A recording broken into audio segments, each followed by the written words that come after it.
Hi friends, இன்னைக்கு நம்ம முருங்கைக்கீரையை வச்சு ஒரு துவையல் செய்ய போகிறோங்க. அதுக்கு நான் இந்த மாதிரி கொழுந்தா முருங்கைக்கீரை எடுத்திருக்கேங்க. இதுக்கு நம்ம ஒரு கைப்பிடி அளவுக்கு முருங்கைக்கீரை போட்டாவே போதும். பாருங்க, ஃப்ரெஷ்ஷாக மரத்தில் பக்கத்துலேயே கிடச்சிதுங்க. இதை பொறிச்சிட்டு வந்திருக்கேன். நீங்கள் மார்க்கெட்லேயும் கட்டு விற்கும். இந்த முருங்கைக்கீரை கட்டு வேணா வாங்கிக்கலாம். அதில் நம்ம துவையலுக்கு தேவையான அளவு மட்டும் எடுத்துக்கிட்டால் போதுங்க.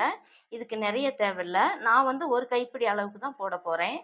இப்போ அது எப்படி செய்யறதுன்னு பார்க்கலாமாங்க.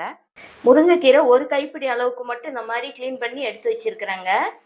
இப்போ துவையலுக்கு ரெடி பண்ணிக்கலாம். ஸ்டவ் ஆன் பண்ணி ஒரு பாத்திரம் வச்சிருக்குங்க. ஒரு 2 ஸ்பூன் அளவுக்கு எண்ணெய் விட்டுக்கலாம். இது முருங்கைக்கீரை துவையலுக்கு நம்ம பெருங்காய தூள் இருந்தால் சேர்த்துக்கலாங்க. நான் கட்டி பெருங்காயம் சேர்த்த போகிறேன். அதனால் முன்னாடி எண்ணெயில் இதை கொஞ்சம் பொரிச்சு எடுத்துக்கலாம். இந்த பெருங்காயம் நல்லா பொரிஞ்சிருச்சுங்க. இதை எடுத்து ஒரு பக்கம் வச்சிடலாம். இப்போ அதே எண்ணெயிலேயே கொஞ்சமாக கடலைப்பருப்பு, கொஞ்சம் உளுத்தம் பருப்பு சேர்த்து இது பொன்னிறமாக வறுத்துக்கலாம்.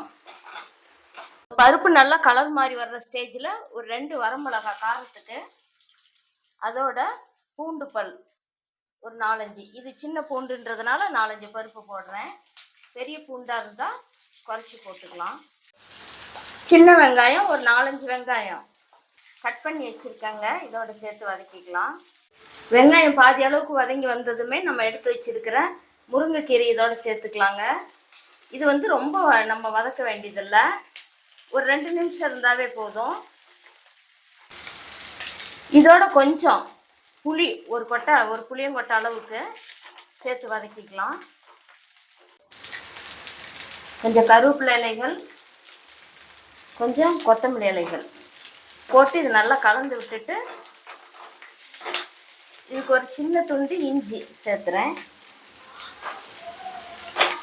இதுக்கு பெருங்காய தூளாக இருந்தால் இந்த சமயத்துக்கு நீங்கள் கொஞ்சம் அந்த தூள் போட்டுக்கலாம். நான் கட்டி பெருங்காயம் அப்படின்றதுனால நான் இந்த மாதிரி பொரிச்சு எடுத்திருக்கேன். இது இதோட சேர்த்துக்கலாம். அவ்வளோதாங்க. ஸ்டவ் ஆஃப் பண்ணிடலாம். ஆஃப் பண்ணிவிட்டு இதுக்கு தேவையான அளவு உப்பு சேர்த்துக்கலாம். நான் கல் உப்பு போடுறேன்.